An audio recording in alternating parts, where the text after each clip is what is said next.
básico, de manera que les voy a enseñar a razonar. En la plataforma Google Classroom está publicado el libro de Anthony Weston, de este viejillo. Este señor es filósofo de Stanford. Ese libro es una belleza. Es como si tuvieran una armadura de War Machine o de Iron Man.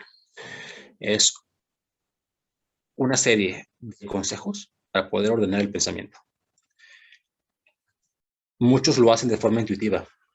Por ejemplo, esto, ¿no? El silogismo hipotético. Empiezan a generar premisas de condicionantes para llegar a conclusiones. Les doy un ejemplo en bioquímica, que es mi área, pero se puede aplicar a cualquier área de química y a cualquier área de física y cualquier área de lo que sea. Premisa número 1. Si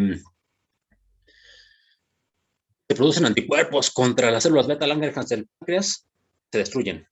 Premisa 2. Si se destruyen las células beta-Langerhans, ya no se produce insulina. Premisa 3. Si no hay insulina, no se activan los receptores GLUT4. Premisa que sigue. Si no se activan los receptores GLUT4, no ingresa la glucosa. Si no ingresa la glucosa, se queda fuera. Si se queda fuera, se acumula en sangre. Si se acumula en sangre, se empiezan a necrosar estructuras renales. Y si se necrosan estructuras renales, se llega a la falla renal crónica. Por lo tanto, si yo genero anticuerpos contra el páncreas, tengo falla renal crónica. Voy ligando ideas. Una me lleva a otra, una me lleva a otra, una me lleva a otra. No es la única forma de argumentar. En el libro de Weston pueden encontrar más. Esta es una de muchas. Entonces, por raro que parezca, un buen curso de química necesita tener orden argumentativo. En fin, planeo, según lo que me refirió Javi, empezar desde cero. Es un curso básico. Si alguno de ustedes no está en la necesidad de algo tan básico, siéntanse en la libertad de salirse o no prestarme atención. Si en algún momento todos creen que es demasiado básico lo que estoy diciendo, me dicen y le puedo subir de nivel.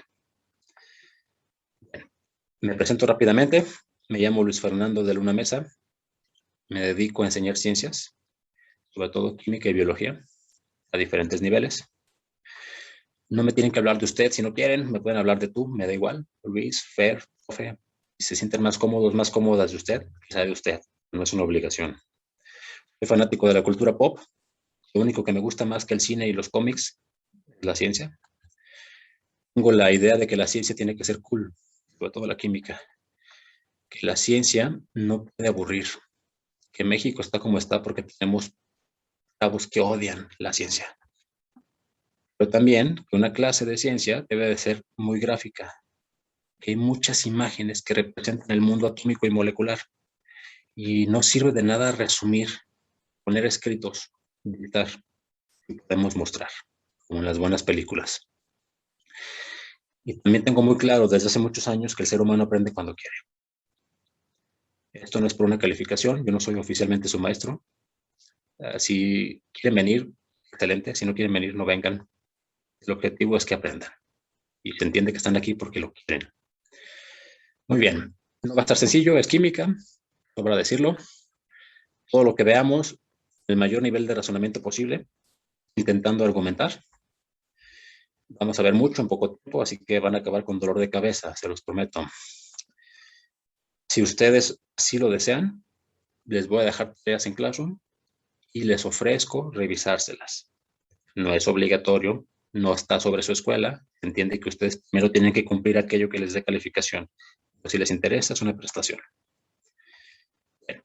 Los temas que vamos a ir revisando al inicio parecen que no tienen finalidad alguna, que es leer y pintar. Pero basta con que tengan paciencia y pase el tiempo y eso se va a convertir en karate. Química, biología, física es lo mismo. Una cosa te lleva a la otra. Ya que tienes suficientes fichas del rompecabezas, empiezas a ver claro el panorama. Muy bien. Son muchos. Me gustaría que se presentaran, pero no lo voy a hacer por cuestión de tiempo. Nos va a ir toda la sesión o no en saber quiénes son. Entonces, lo único que les voy a pedir es que pongan en su usuario su nombre. No me van a poner Avenger 666 o cosas así, ¿no? Uno de sus nombres. Porque si les pregunto, al menos me voy a referir a ustedes como está identificado su usuario. Bien. Lo que sí me interesa es hacer un diagnóstico flash, un diagnóstico rápido. Entiendo que Si están aquí es porque tienen algunas dudas con química básica, pero necesito saber qué tan bien o qué tan mal. No es mi pretensión burlarme de nadie, ni nada por el estilo. Simple y sencillamente es información que necesito como científico. Ya tenemos una imagen, no me refiero al japonés, sino a lo que está a su izquierda, bueno, a su derecha. Pregunta, ¿qué es eso? Que tenga la respuesta, presione el botón de like o el de manita arriba y le doy la palabra. ¿Qué es esa cosa que está ahí? Tiene letras, tiene paréntesis, tiene símbolos, tiene líneas. ¿Qué es? ¿No es una molécula de amoníaco? Cerca. Es una molécula. Bien. Algún tiempo fue amoníaco, así como Pikachu fue Raichu o algo así. Uno te convirtió en otro. Eso no es amoníaco, eso es amonio. Es catión, ¿no? Tiene carga positiva. El amoníaco es NH3, el amonio es NH4. Bien. ¿Qué más me pueden decir? Ya les dije que es amonio, ya les dije que es un catión. ¿Qué cosas saben de esa cosa? Pues simplemente que es una molécula con carga. ¿Okay? Es un ion, un catión molecular o un catión poliatómico. Un tipo de enlace, o de enlaces, mejor dicho. ¿Alguien me puede decir qué tipo de enlaces hay aquí y por qué?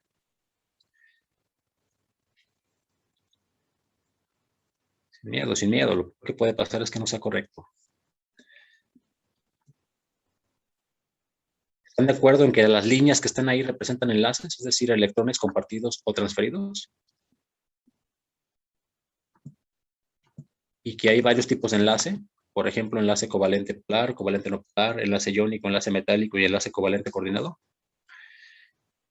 ¿Cuál de esos están aquí? ¿Cuáles de esos están aquí?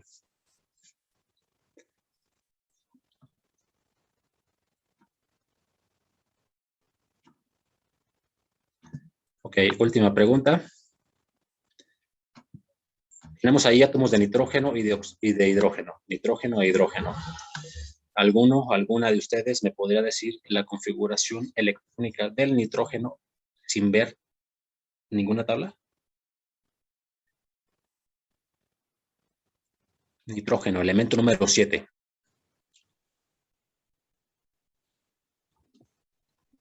Repito, esto es diagnóstico. Si no saben, no hay problema. Más quiero saber hasta dónde. Nitrógeno, 1s2, 2s2, 2p3. El profe se sabe todas las configuraciones de memoria. No, hay que configurar sin ver, es diferente, ¿no? Sodio, elemento número 11, 1s2, 2s2, 2p6, 3s1. Calcio, elemento número 20, 1s2, 2s2, 2p6, 3s2, 3p6, 4s2. Y así me puedo seguir con el que quieran. El objetivo es que ustedes también lo pueden hacer. Y alguno me podrá argumentar. Sí sé, necesito una tabla que tiene unas flechas. Te voy a enseñar a configurar sin esa tabla. ¿Para qué dependes de una tabla? Si tienes una mente. Bien. Ley dorada, no dudas. Nadie se va a burlar, te lo aseguro. Si veo que alguien se está burlando porque está preguntando a otra persona, no tengo el poder de sacarlo de esta sesión. No me importa si me odia. Ni siquiera tenemos una relación formal. No dudas, más tonta que sea.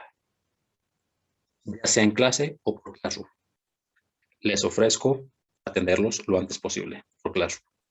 No es obligación. Creo yo que si están pagando, pues sería muy tonto que se quedaran con más dudas, ¿no? El objetivo es que si se van a estar desvelando y pagando, al menos su mente se despeje. Sí, yo les presento un tema y ustedes no me entienden y me lo hacen saber, no soy adivino, me lo hacen saber. Les ofrezco sesiones gratis hasta que me entiendan de ese tema. Ya cuando pasemos a otro tema, pues regresa el pago. Muy bien. Decía Jordan que todos fracasamos. Lo importante es no dejar de intentarlo. Frase que me parece muy ad hoc para alguien que está en primer semestre. No se rindan. Por feo que parezca el panorama, siempre hay solución. Muy bien. Ya estuvo bueno de introducción. Vámonos a lo que sigue. Este primer bloque va a tratar de estructura atómica, cálculos realmente sencillos y un poco de historia. Sí, es muy, muy básico, avísenme y les subo al nivel. Sí, es muy básico, pero algunos no lo conocen y el que sí lo conoce está aburrido, aburrida, se puede salir, no hay problema. Y puede entrar después, tampoco me molesta. Muy bien. Entonces, empezamos con la secuencia de ideas. Materia, todo aquello que ocupa un lugar en el espacio y tiene masa. Y eso va desde balones hasta el bajo de Paul McCartney, pasando por hamburguesas y el DeLorean. Prácticamente todos los objetos con los que tenemos contacto día a día están hechos de materia. La materia ha sido estudiada por la humanidad desde sus inicios. No sé si lo sabían, pero allá en la Grecia antigua había un montón de tipos solterones que tenían un montón de tiempo para pensar. Se llamaban filósofos. Dicen los apuntes de su maestra. No eran científicos. Estoy de acuerdo. No eran científicos porque todavía no había un método. Todavía no llegaba Galileo Galilei. No había experimentación. Todo era argumentación. Y el que argumentaba más chido tenía la razón. Bien. Uno de los grandes filósofos de la época fue Aristóteles. A este señor le debemos un montón. La ética actual es prácticamente aristotélica. La lógica, ¿no? El libro de Weston es Aristóteles en su máxima expresión. La computación es Aristóteles. Sin embargo, el señor, hay que decirlo, tenía unas ideas científicas muy malas. No lo podemos culpar. No había ciencia. ¿Qué decía Aristóteles de la composición de la materia? Está formada de 4 elementos, así como el Avatar, la leyenda de Aang.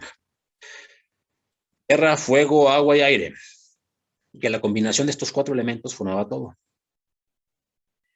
Cada elemento tenía características.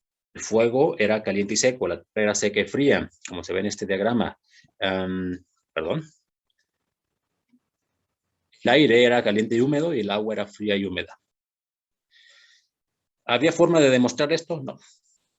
Sin embargo, la medicina de aquel entonces, ejercida por el gran Hipócrates de Cos, se basaba en la teoría elemental de Aristóteles.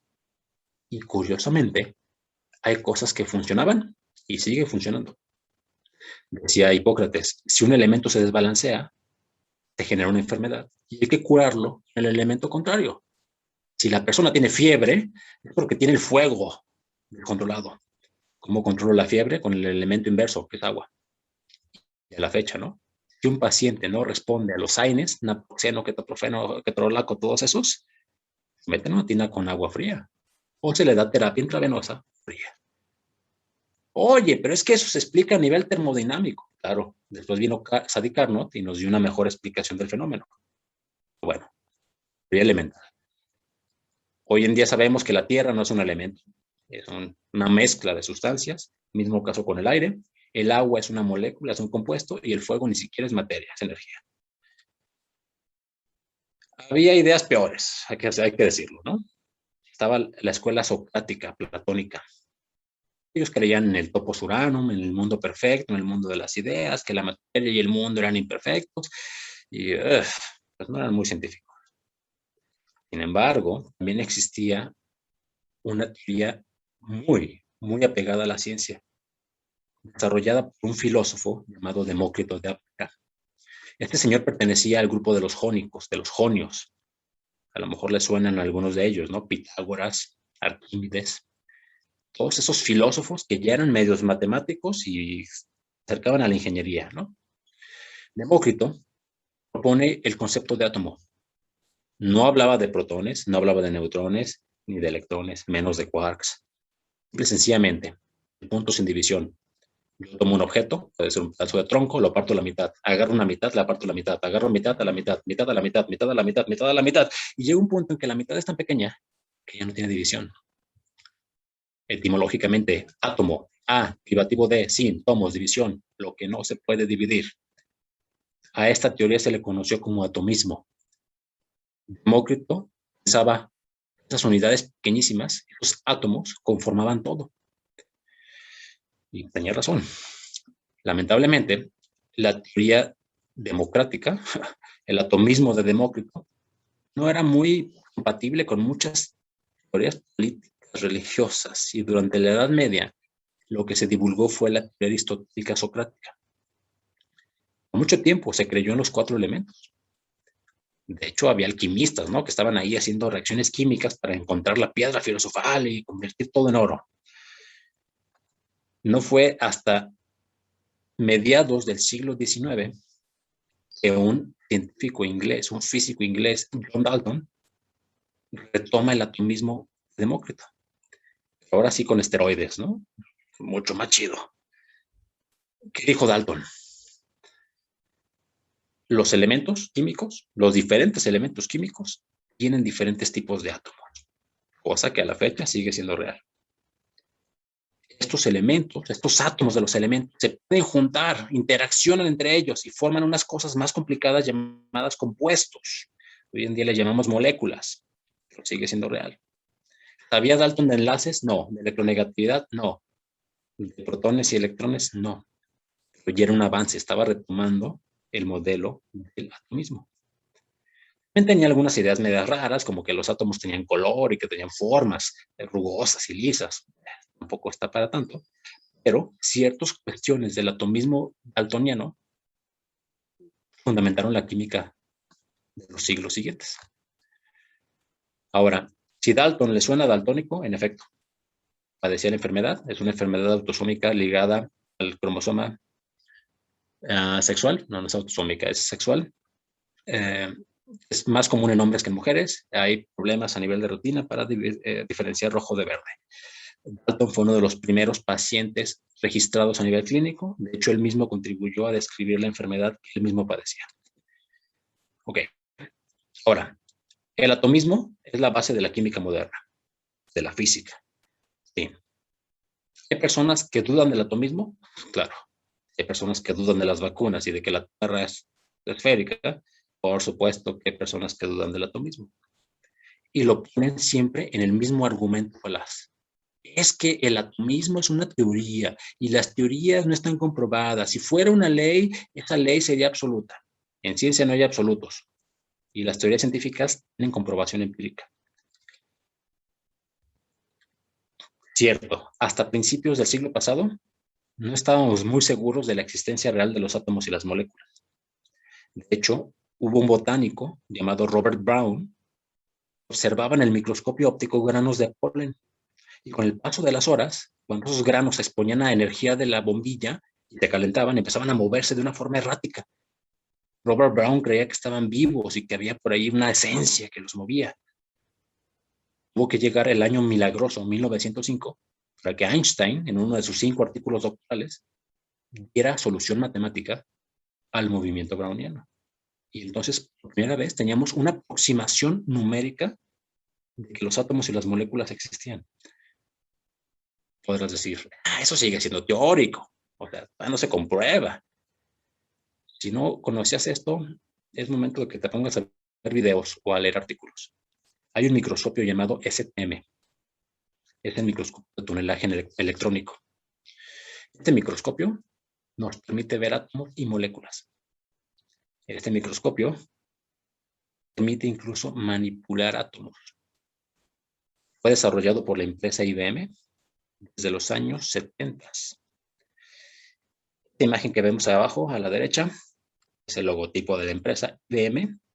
Son átomos de xenón modificados, acomodados a gusto por un operador sobre una placa de níquel. Hemos visto átomos y moléculas con microscopios como humanidad. Claro que sí, sí hay comprobación del atomismo. Y creo que ese sería un argumento como para motivarlos a que en un futuro se vayan de intercambio a la Universidad Autónoma de Madrid. Ahí tienen los mejores microscopios STM y los mejores microscopistas. En fin, el modelo de Dalton fue el inicio. Dalton siguieron modelos posteriores, como ya empezaron a revisar con su maestra. Uno de ellos fue el propuesto por el gran J.J. Thomson. Este señor era un físico muy respetado de Cambridge. Ustedes saben que en Cambridge, pues no cualquiera da clases. Si tú estás en Cambridge, te daba clases en su momento Isaac Newton y después Stephen Hawking, ¿no? O sea, grandes premios Nobel han estado ahí. Este señor se hizo famoso por su modelo atómico, la galleta con chispas de chocolate o de pudín con pasas. Ok, sí, sí, sí. Eso fue lo que dijo Thomson, pero la pregunta es, ¿de dónde lo sacó? Es lo que vamos a revisar a continuación. El modelo atómico le valió el premio Nobel de Física y además se parecía a Kevin Costner. Muy bien. Para entender el modelo de Thomson, es necesario hablar de esas cosas que los Motley Crue destruían. O sea, televisores, de los antiguos, no pantallas, sino de los que tenían los abuelitos. Los televisores tienen en su interior una cosa llamada tubo de rayos catódicos.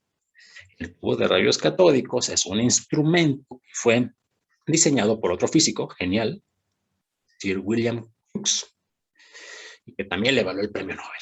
Puro premio Nobel aquí, ¿no? Este señor, bigotes chistosos, creó este dispositivo, se alimentaba con electricidad, claramente, y este dispositivo lanzaba un tipo de partícula que él desconocía qué partícula era. Estamos hablando de que lo anterior era Dalton, y él detectaba porque al final del tubo tenía una pantalla con gases que cuando eran golpeados por esas partículas destellaban. Él activaba su tubo de rayos catódicos, salían unas cosas invisibles disparadas y de repente en la parte final del tubo, donde estaba el gas fluorescente, podía ser un gas noble, podía ser fósforo, destellos, ¿no? Cada vez que había un golpe, un destello. Este mecanismo, muchos años después, fue usado para hacer las televisiones, ¿no? Un montón de partículas disparadas contra una pantalla hasta formar una imagen. Wow. Bueno, por supuesto, el tubo de rayos catódicos de Crookes fue todo un hallazgo en la física.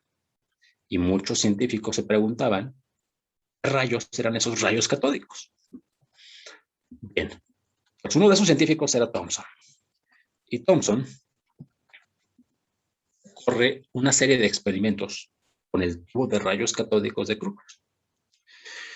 Muy brillantes, hay que decirlo, sencillos, pero brillantes. Dijo, a ver, pues vamos a ver si tienen masa y si tienen carga. Para que tengan masa y carga, tienen que ser desviados por efecto de un campo magnético, ¿no? Solamente la materia sufre los efectos de un magnetismo moderado, ¿no? Ya magnetismos exagerados, también la energía se altera. Pero a magnetos terrestres, pues solamente materia. O sea, no puedes agarrar un imán y traerte la luz, ¿no? Ah, no tengo luz en mi casa, me voy a agarrar un imán y me voy a robar la luz del vecino. No pasa. Puedes robar algunos clavos, tal vez, que estén por ahí tirados, pero no la luz, no la energía eléctrica. Entonces, sus magnetos alrededor del tubo de rayos catódicos los empezó a disparar, o sea, activó el tubo de rayos catódicos y se dio cuenta cuando los magnetos estaban encendidos, eran electroimanes, cuando estaba el campo magnético operando, tenía una desviación de las partículas, específicamente hacia el polo positivo. Ok, entonces, en masa, ¿no? Porque están siendo alteradas por el campo magnético y tienen carga y es negativa, según las leyes de la electrostática de Coulomb. Partículas con cargas opuestas se atraen. ¿Cómo sabía que se estaba alterando la trayectoria de los rayos catódicos? Porque observaba el destello en puntos distintos al eje horizontal, ¿no? Y empezaba a medir los ángulos de desviación. Bueno, empezaba a poner a otros a medir los ángulos. Se decía que Thomson era medio gandalla como profe y que tenía un montón de becarios.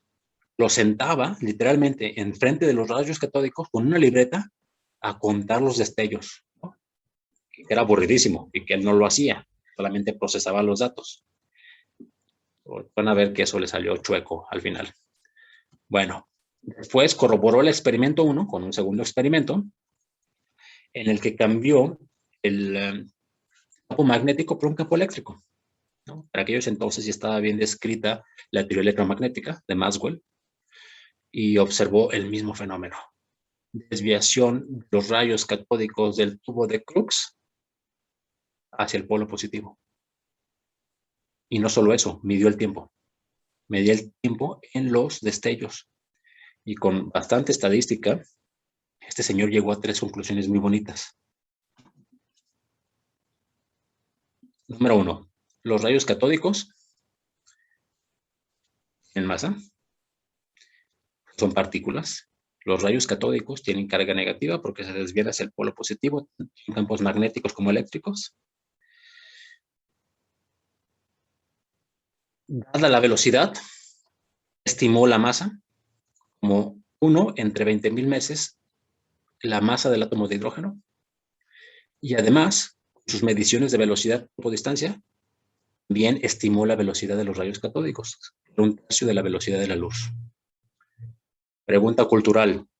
¿Alguna de ustedes conoce la velocidad de la luz? ¿Cuánto vale la velocidad de la luz? 3 por 10 a la 8. Bien.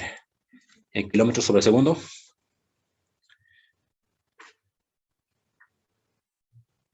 ¿O en qué unidades? Sobre segundo, ¿no? Así es. 200.000 kilómetros sobre segundo, ¿no? Redondeado. 1/3 serán unos 100.000 kilómetros sobre segundo. Los experimentos de Thomson y de sus pupilos fueron precisos. Las conclusiones fueron científicas, fueron objetivas. Menos una. Al señor le ocurrió concluir con un modelo atómico y fue muy criticado en su tiempo.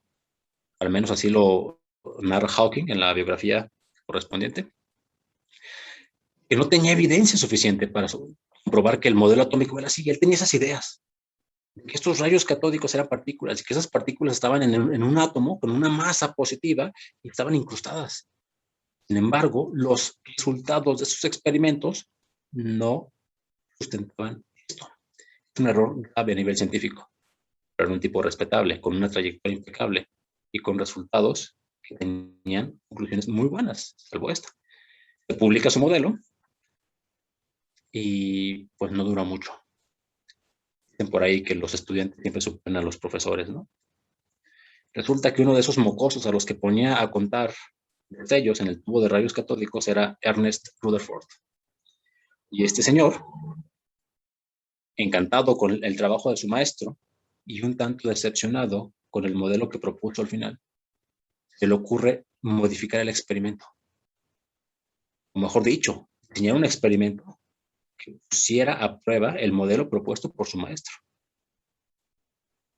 En aquellos entonces ya se conocía la radioactividad. Habían pasado los Becquerel, bueno, mejor dicho, los Curie y Becquerel. Entonces, lo que hizo Rutherford fue colocar un trozo de material radioactivo en una caja de plomo con un pequeño orificio. De esta manera tenía direccionada la fuente de radiación, de partículas alfa, precisamente. Esta partícula alfa, este rayo alfa, era dirigido hacia una lámina delgada de oro, muy, muy delgada. Y esta lámina de oro, a su vez, estaba rodeada por una variación del tubo de rayos catódicos. Era una pantalla circular, semicircular, como un ruedo. Igual rellena de un gas fluorescente que se destellaba cuando era golpeado. Disparaba el rayo alfa. El rayo alfa no es otra cosa más que un núcleo de helio, a protones y neutrones, 2 protones y 2 neutrones. Estas partículas alfa eran dirigidas hacia la hoja de oro y entonces lo que Rutherford medía era dónde se daba el destello. Podía ser adelante de la hoja de oro o podía ser atrás. Y de hecho ese es el problema. A veces era adelante y a veces era atrás. La única forma de explicar eso tuvo Thomson, pero Rutherford fue la siguiente. Si los rayos alfa tienen carga positiva, eso implica que pueden pasar, atravesar la hoja de oro que tiene átomos. En ocasiones pasan cerca de un electrón que tiene carga negativa, son una partícula de rayos catódicos, y los desvían. Y en otras ocasiones pueden chocar con un núcleo muy pequeño positivo y ser desviados hacia atrás, ¿no? Sufrir una repulsión. Eso no se explicaba con el modelo de Thomson. El modelo de Thomson incluía una masa positiva enorme. No tendría sentido que atravesaran partículas positivas como son los rayos alfa. Por lo tanto, Rutherford reduce el tamaño de la masa positiva a un núcleo, muy similar a cómo están organizados los sistemas planetarios, con la estrella al centro y los planetas orbitando a su alrededor. El modelo coperniciano, Kepler. Bien, de esta manera entonces había rayos alfa positivos que atravesaban sin problema, rayos alfa que atravesaban, pero se acercaban demasiado a un electrón y eran desviados. Se veían en la pantalla después de la hoja de oro, pero con un ángulo distinto. Y rayos alfa que llegaban a la hoja de oro, chocaban con el núcleo positivo y eran repelidos. Por eso veía destellos atrás y adelante en diferentes angulaciones. De ahí que su modelo pues, se vea más o menos así. Claro, después de Rutherford vinieron otros cuantos físicos y siguieron aumentando los detalles al modelo, ¿no? Pero tenemos la evolución. Dalton, partículas sólidas, indivisibles, átomos, como veía Demócrito. ¿Sí? Rutherford, un avance increíble. Prácticamente descubre al electrón, aunque no lo bautiza. Después vino Millikan y otras cosas, ¿no? Pero prácticamente descubrió el electrón al descubrir la naturaleza de los rayos catódicos. Thomson tuvo un montón de descubrimientos muy interesantes, pero fue muy aventurado al momento de generalizar el átomo como una masa positiva con partículas negativas incrustadas. Rutherford diseña un experimento para contradecir el modelo de su maestro y llega a esto. Un núcleo positivo con electrones girando. No es el modelo actual. Fue un gran avance con respecto a lo que se sabía en aquellos entonces. Bien, retomando el rollito este de la materia.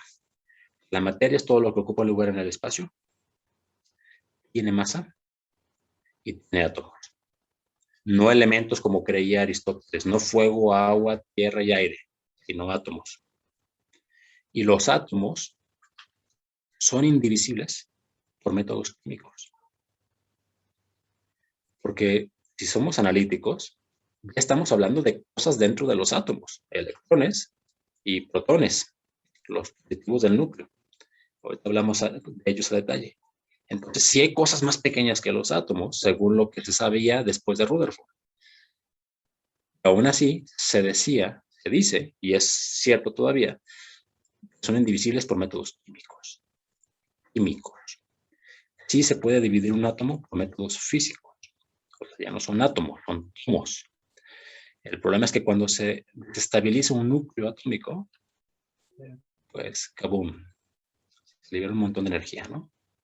Como ocurre en las estrellas, como ocurre en los cuásares, como ocurre en los agujeros negros, como ocurre en los reactores nucleares y como ocurre en las bombas atómicas.